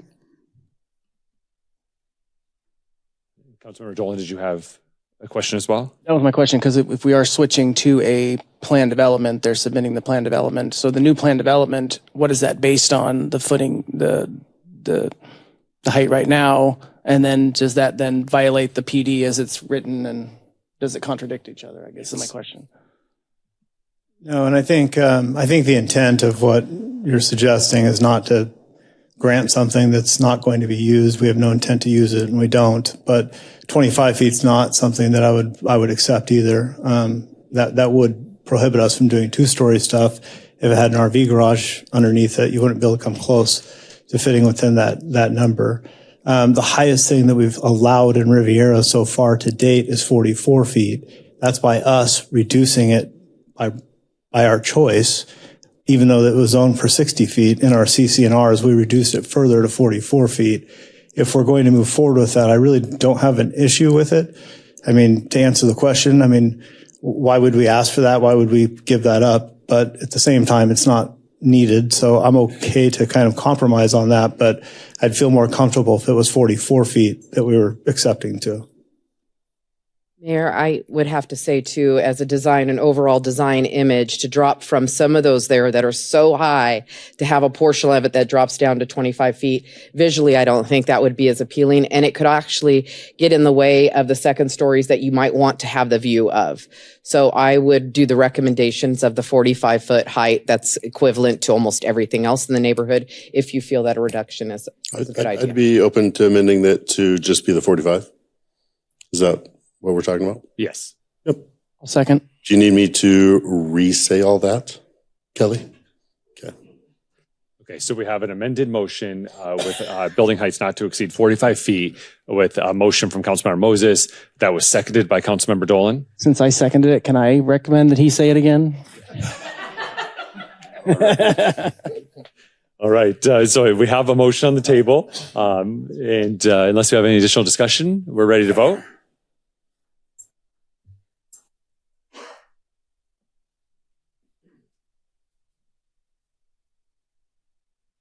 Motion carries 5-2. Thank you. All right, our final public hearing of the evening is a bid for the South Intake Effluent Project to Schofield Civil Construction, LLC. We'll just wait for our team members to make the switch at the control.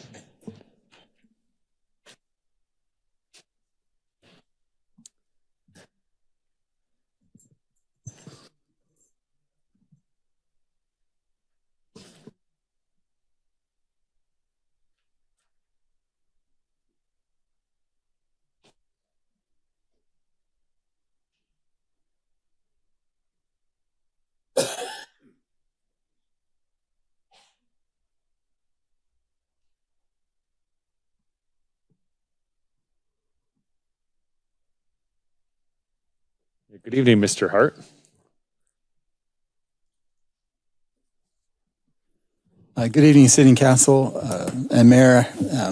Now we're going to shift from, what's not so exciting to what's exciting in the capital improvement program world that I'm involved in, which is bringing a capital improvement project to construction potentially. So thank you so much for that. I'm here today to talk to you about our South Intake Effluent Project and a recommendation for a construction award. As a reminder, we have the Mulberry Wastewater Treatment Plant, which is on the south side of the city near Cypress Park. It's it's our second oldest treatment plant, and at that facility we have a co-mingling pond where we store a lot of our reclaimed water that's to be distributed to a variety of areas. And this particular picture here, I show the Mulberry Wastewater Treatment Plant co-mingling pond. I'm showing the reclaimed water lines. The upper left one is coming from the Island Wastewater Treatment Plant, and then I show where we actually have the South Intake Lift Station just off of the edge there, which is actually an intake line right now where we bring in water from the Colorado River to compensate in our commingling pond times when it's needed. So the purpose of this project is to construct an interconnection line between the Mulberry Wastewater Treatment Plant reuse line and the Island Wastewater Treatment reuse line at the Mulberry site, and then repurposing one of the pumps that is down at the South Intake Lift Station.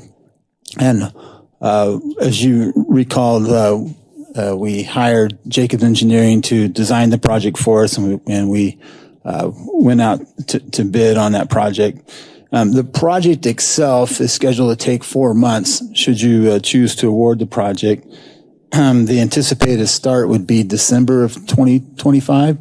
And then the anticipated completion would be March 2026. So as we look at that, the construction budget for this project was $800,000. The engineer's estimate was $728,000. We did receive 2 bids on this. One was from Schofield Civil Construction for $713,000, The other was Felix Construction Company for $765,456.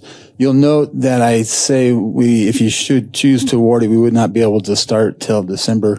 We're being told that some of the 18-inch valves that are required because we want to be able to reverse the flow and install the pump that will allow us to pump the A+ reclaimed water into the Colorado River that some other cities do.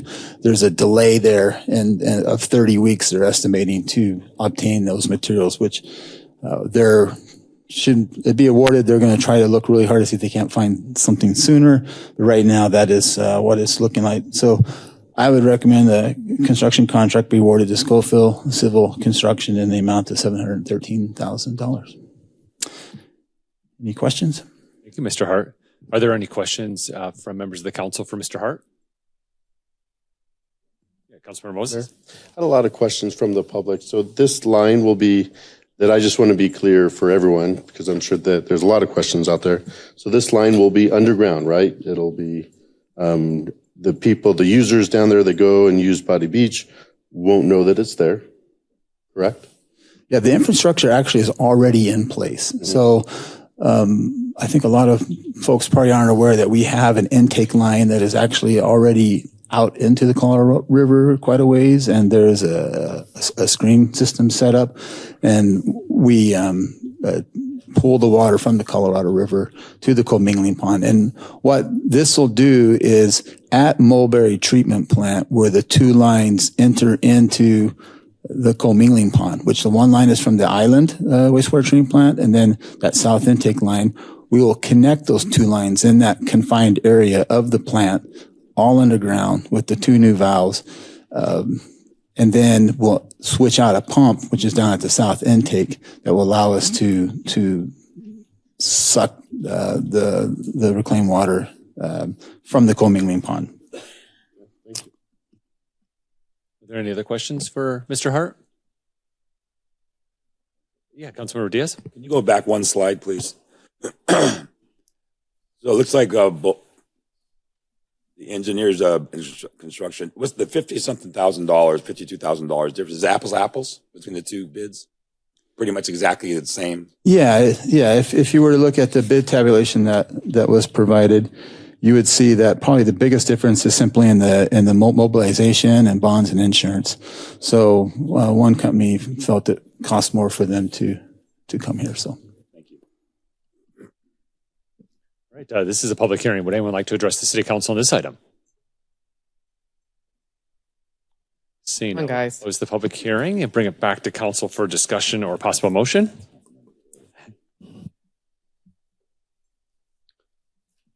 Mayor. Councilmember Dolan. Motion. Please. Switch screens here. I got it. Mayor, motion. My screen is not working correctly. Yeah. All right. Well, Councilmember Moses. Thank you, Mayor.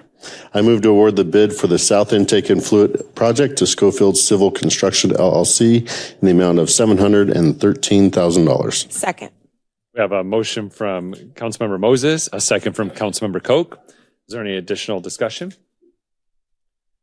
Seeing none, we're ready to vote.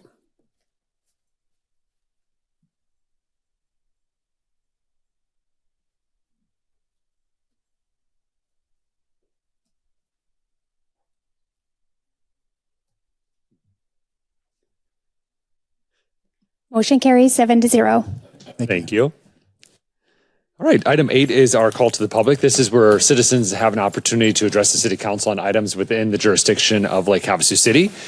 Your comments are limited to 3 minutes. There will be a light indicator box on the screen. We ask that if you do want to speak to the City Council during call to the public, that you just direct your comments directly to the City Council from the podium, state your name. You do not have to, as I explained earlier, we can't have a two-way conversation during this process, but we can listen intently to whatever comments or feedback our citizens may have. We can respond to criticism should that occur. And with that, you don't have to sign up, but we did have folks sign up. So we'll start with those that signed up first, and then we'll open it up to everyone else. So we'll start with Mr. Nicholas Black. Hello, my name is Nicholas Black. My grandma Elvina Young, has a concern about the SSU building that you guys are building. What are you guys actually building out there? So I was concerned after the meeting, after. Yeah, thank you, Nicholas. I'll come talk to you afterwards. Yeah, thank you. And then we have Michelada Young. Yes.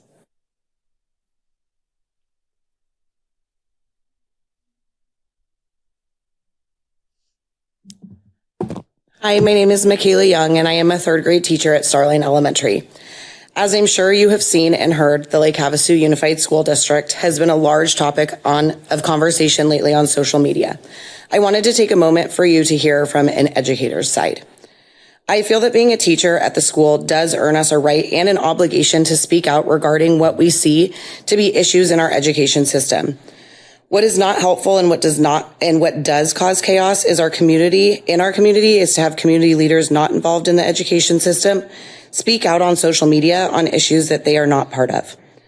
At Lake Havasu Unified School District, the mission is clear and strong: to engage each student with focus on scholarship, character, and humanity, so that every student may graduate ready to thrive as a responsible citizen and contributing member to society. As educators, we don't just teach. We protect, we inspire, and we stand firm in our commitment to our students. Protecting our students means ensuring they are surrounded by highly qualified, caring, and dedicated staff. That's why we must also stand up for our long-term educators, those who have been weathered every challenge and shown unwavering dedication.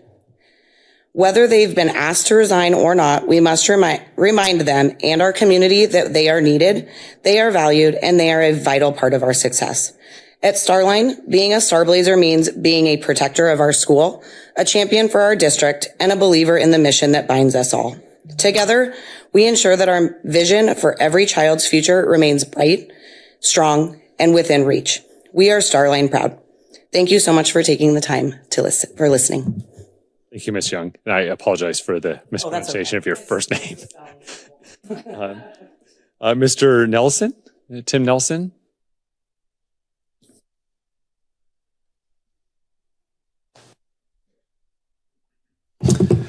Hi, Council. It's my first time being in the new digs. I like it. It's great. Welcome. A couple things. First of all, I'm not a public speaker, so forgive me if I start this off with a quote. Where you see wrong or where you see wrong or inequality or injustice, speak out, because this is your country. This is your democracy. Make it, protect it, pass it on. Thurgood Marshall. Okay. I'm not sure how everybody knows a lot of people know what's going on. They hear one side, they kind of pick their sides, and they kind of draw their feet, they dig their feet in the sand lately, and it's just been really, really hard. We're a small community. Every one of you I've seen in the public at different times, and I used to work for the city, and I just feel like with the things that are going on currently, we are not appreciating someone who is an example of a leader. I came back to Lake Havasu. I moved away for a little while and realized that this is basically home to me. And I came back and started my life over. And when we had kids here, and because this felt like home. And the person who we're talking about and the leader that we're talking about in this community is somebody that I feel like is an example of somebody who left, got further education, could have left and stayed in a big city or gone somewhere else and just forgot about this place, came back, involved herself in the schools, became a leader within the schools. We all know that it's getting harder and harder to keep teachers, to keep educators, keep people here to help further grow this community. And for somebody to do that and come back and be the leader that she is in this community, doesn't give her enough credit. So I appreciate the leader that she is, not only for the staff, but for the students. I remember the two principals I had growing up. They seemed a lot more authoritarian. The relationship that this person has with her students is ideal. And like I said, the leader that she is, it wouldn't be very hard for me to go out on a limb to say that I wish that my two girls would grow up to be a person like her. So I appreciate the staff and everybody who's speaking and stuff. And anyways, thank you for your time. Thank you. The next speaker is Dana Rickard.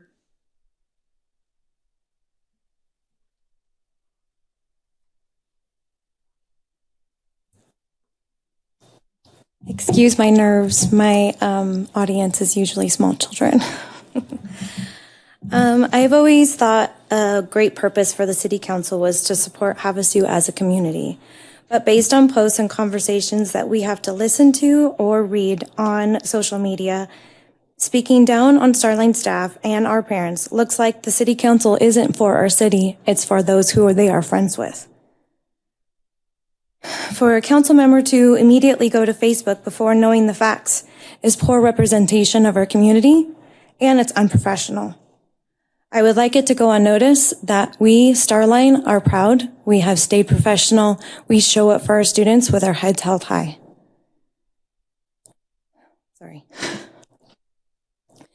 We, Starline staff and parents, need support also. Please show up for us. We are part of this community as well. Thank you. Thank you. And Miss Christina Musselman.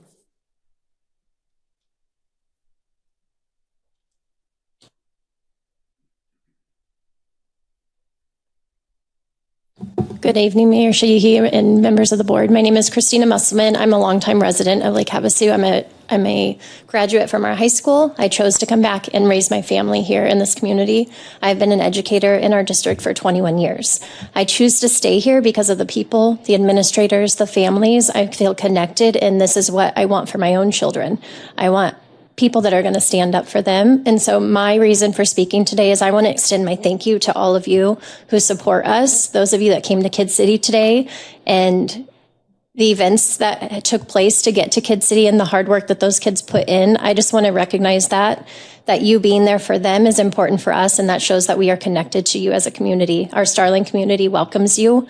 You were there just a few weeks ago when we did our A+ event, the picnic. That was really special to Starline and Nautilus this year. That is the first time in over a decade, I want to say, that we've had an A+ school.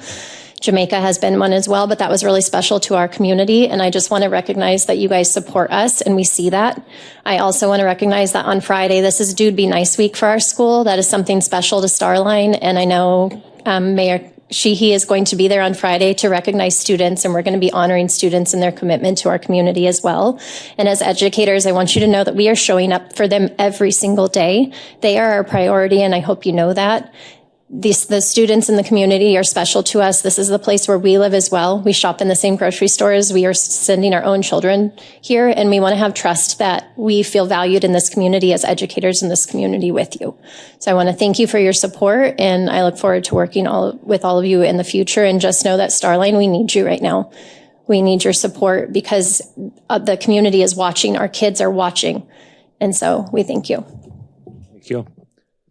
That concludes speakers that have signed up, but if anyone else would like to address the City Council, please feel free to just make your way to the podium and state your name for the record.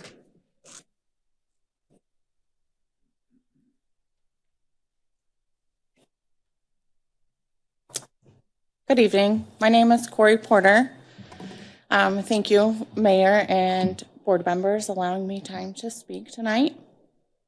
Our city and City Council has worked diligently to beautify our community, recruit and retain employees, and boost tourism to support our local economy. These efforts have laid a solid foundation for a thriving city. At the heart of every strong community are strong schools. Quality education not only shapes our future leaders, but also plays a critical role in attracting and retaining professionals across all sectors, including healthcare. It's no secret that our town is in need of more physicians. An excelling educational system is essential to draw medical professionals and their families to our community. At the same time, we must continue to support and retain our highly educated and dedicated educators. Individuals who have committed their careers to nurturing our children's growth and success. In closing, strong schools and a growing medical community are key pillars of a strong community. Thank you for your time tonight. Thank you. Would anyone else like to address the city council during call to the public? Yeah, please just make your way to the podium and state your name for the record. Yeah.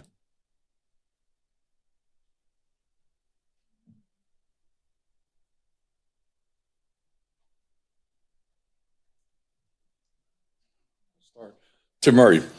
I guess cows don't fly in Lake Havasu City, but boats surely do. That's pretty good, huh? Well, that's your Pete. Listen, Desert Storm was a great thing. It was fantastic. I mean, the unfortunate part is they didn't get hurt too bad. And for the emergency responders, police, fire, the sheriff, I was out there. I didn't see the flip, but it was on every news channel. It was out there. So I know we didn't do it to advertise like Havasu City, but they certainly know who we are. They don't fly cows here. We fly boats. The Commons. A lot of discussion about this over the years, and it got installed, and it cost this and cost that. But I'm disappointed in the sidewalk. For those of you that have been down there, and I know that many of you have been down there, the sidewalk is already beginning to fail. There are structural cracks in the sidewalk. Some of them are minor. Some of them are what I would call major cracks, okay? I was a plant engineer, a maintenance engineer, facilities engineer for a long time. And concrete cracking is because you put it into what's called tension, not compression. It's just a technical term that's out there. This needs to be addressed. I'm offering my services up for nothing, for free. I'd be happy to work with whoever it is that's going to take a look at this. I certainly don't want to represent myself as an employee of the city, and I won't do that. But this is so disappointing when you take a look at it if you go down there. If you go down to Lake Havasu Avenue and look at the construction that went down there 5 years ago, major renovation that took place to that street, and I've walked that area, there is not one section of sidewalk that is cracked. The engineer that ran that job had enough common sense to move things out of the sidewalk. He moved the fire hydrants out. He moved the signage out.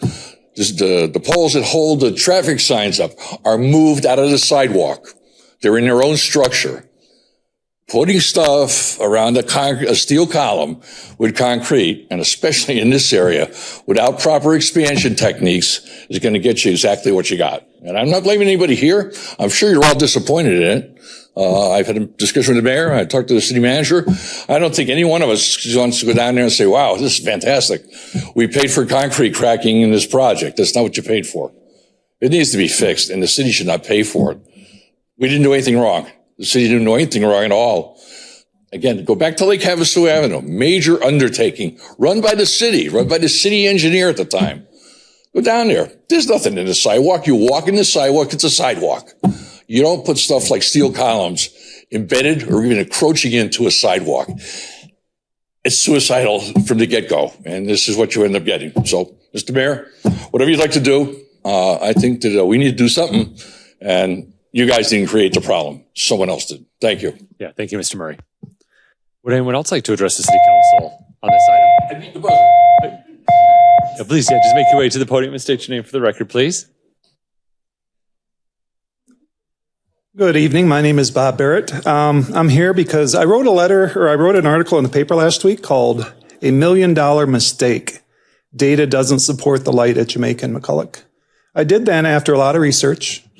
I went to the Coffee with the Mayor meeting in April. I asked the question, why a stoplight? The response was there was a fatality. Tragic. I asked why a stoplight. The answer was, what else could there be? I started out with a lighted or a blinking stop sign. There are 4 stop signs there now. Since then, I found the police report for the fatality. I did a public records request. A couple actually before I got, I think, what I wanted. I'm not sure. I think there's more out there I haven't seen yet, but I'm going with what I received. That's all I can do. I watched online city council meetings, including one last October in which you approved the $750,000 stoplight plus $500,000 over budget. So $1.25 million, $500,000 of which is over budget. I'm here tonight because I want to reiterate. I don't know if you saw the article in the paper or not. Okay. So I'm here tonight because I believe the installation of a stoplight will jeopardize the safety of the people of our city. I say that for many reasons. I'll just start out with what Arizona Department of Transportation says. Traffic lights should be installed when they will alleviate more problems than they will create. A warranted traffic signal that is properly located and operated may provide for more orderly movement of traffic and may reduce the occurrence of certain types of accidents. On the other hand, an unwarranted traffic signal can result in increased delay, congestion, and accidents. In addition, this is from Arizona Department of Transportation. Traffic signals should be used only when lesser forms of control have been proven ineffective, because signals almost always create more overall intersection delay. I did get the warrant study that was sent to me by the city. In the 12-year period between 2011 and 2022, there were 32 accidents, 23 with no injury, 4 with possible injury, 3 with suspected minor injury, 1 suspected serious injury, 1 fatality. The fatality was tragic. Happened at night. An elderly man ran the stop sign. The police report said it was so dark, I didn't see the stop sign. There are better ways to mitigate a future tragedy, and that would be a much cheaper blinking stop sign. They use them all over, but not here. I would like to encourage you, not just on this intersection, but I think there was one on South Palo Verde in which you approved through voice vote, the moving from stop sign to stop light. I'm done. You can finish your thought. It's important. Safety is important. You all believe in safety. I believe in safety. We need to look at the data, and we can't ignore any solution that might improve safety. A stoplight won't do it. People are traveling through a stoplight at 30 to 35 miles an hour, or whatever the speed limit is, plus 5, instead of 4 intersections stopping at 0 and proceeding cautiously, although not exactly in the right turn, admittedly. They are proceeding slower, which will cause fewer major accidents than a stop light in which people are going through there 35, 40 miles an hour. It's all about safety. I would like you to rethink the objective of stoplights in this city. There's 19 on 95. I don't know if you all know that. I asked a month ago a couple of council members if they knew how many. Everyone says about 10. There's actually 19. If stoplights were improved safety, 95 would be the safest road in the entire state. And we know it's not.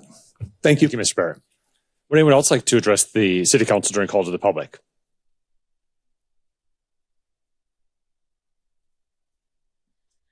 Good evening, Mayor and City Council. I would like to address the City Council on the handicap accessibility issues, and in regards to the fact that I went to the planning and zoning last week meeting. It was really good, and I mentioned during that meeting during the call to the public that I would hope that our city would work on becoming more handicap accessible. And I just want to reiterate that I know we have the ADA requirements are the basic minimal requirements, and I just want to highly suggest our city go above and beyond the minimum requirements for people who are handicapped and struggling, for people our city is full of people who are in wheelchairs and people who need easier access. And the population in this city is kind of, you guys aren't young. Really sorry to tell you, Mr. Moses. And, eventually, right now is when you want to start working on becoming more handicap accessible friendly in our city. And now is that time, so that way in the future, when, a couple of people of you, might be looking forward to having nice wheelchairs, you might want to be able to go into the stores of your choice and not want to get missed out on. So I believe our city can do better than the minimal requirement. And I just want to encourage that. Thank you. Thank you, Ms. Toy. Would anyone else like to address the city council and call the public? Well, I feel attacked, but Oh, she's a councilman. Mr. Mayor, council members, thank you for the reminder, Nancy. I wanted to just come up and share a small reminder for those of you who are chamber members. I'm Andrea Hellert. I'm the CEO at the Lake Havasu Area Chamber.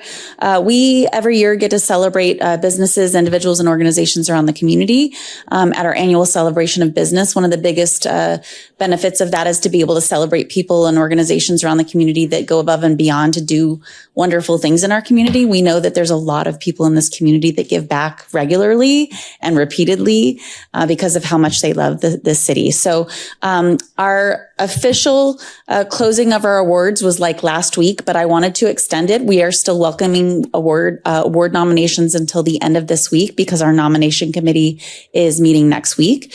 If anybody has recommendations of any individuals, organizations, they do not have to be chamber members. If you go on to the chamber website and look at our annual event celebration, there is a link to that awards nomination.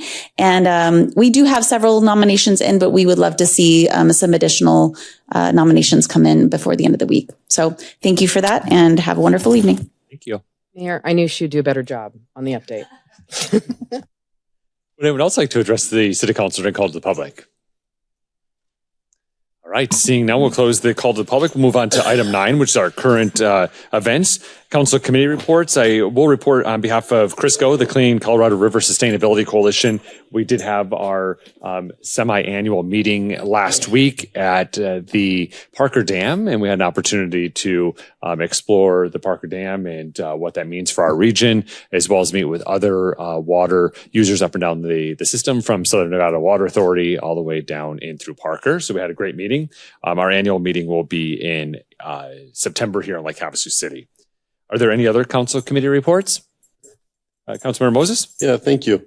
Our Parks and Rec Advisory Board had at least for me, while I've been on the board, our first agendized item with discussion about the pool that we've talked at length about. Although they didn't do a formal recommendation, the general consensus was that we need to get moving with what we have planned with a 25-yard by 25-meter pool, and that it is sorely needed. And they're very happy that we've been beating this drum and getting moving on it. So thank you. Yeah, thank you, Councilmember Moses. Councilmember Campbell? No. Oh, gotcha. Vice Mayor Lynn? Yes, I just wanted to give a quick update on our Partnership for Economic Development. We are also in our budget session area now, same as like in the city. There has also been an agreement made between Go Lake Havasu and the Partnership for Economic Development, and that Go Lake Havasu will be the primary partner for First Fridays that are anticipated to be held at the new Commons Park. This partnership will not only support First Fridays, but will allow Go Lake Havasu to promote the great things Go Lake Havasu is doing in our community at the First Friday gatherings. Thank you, Vice Mayor Lynn. All right. Any other council committee reports? All right. Item 10, future meetings. Our next meeting is this week. It's on Thursday, May 15th, 2025 at 9 a.m. It will be our budget and CIP work session. And then on Tuesday, May 27th, 2025 at 5:30 p.m., we will have a regular meeting. Item 11, are there future discussion items? Mayor? Yeah, Councilmember Campbell. On April 4th, we had a meeting with staff, school administrators, the chief Sterling, the attorney. Many people came together, and we had a wonderful presentation for the Child Watch, which is a face recognition for people who are on the sex offender list. It was a great presentation, and just last Thursday at the school board when I was attending, they also presented the presentation there as well. And the district is looking into doing a pilot program with them throughout the community. The presentation was quite good. Everybody in the room seemed to be very positive about the direction of moving forward, of making Lake Havasu City the first pilot program for face recognition. And I was just wondering if we could move forward with the presentation in the future here so the rest of the council and the community can also see what they are doing. And then there is potential for expansion as well in the pilot program. We have a motion. Do we have a second to have that discussion? I'll second. All right. Mr. Knudsen, Ms. Gary, we understand. We'll reach out and arrange for that to take place. Very good. Thank you. All right. Any other future discussion items? All right. Item 12, we are adjourned. Thank you for being here. Be kind, and we'll see you next time.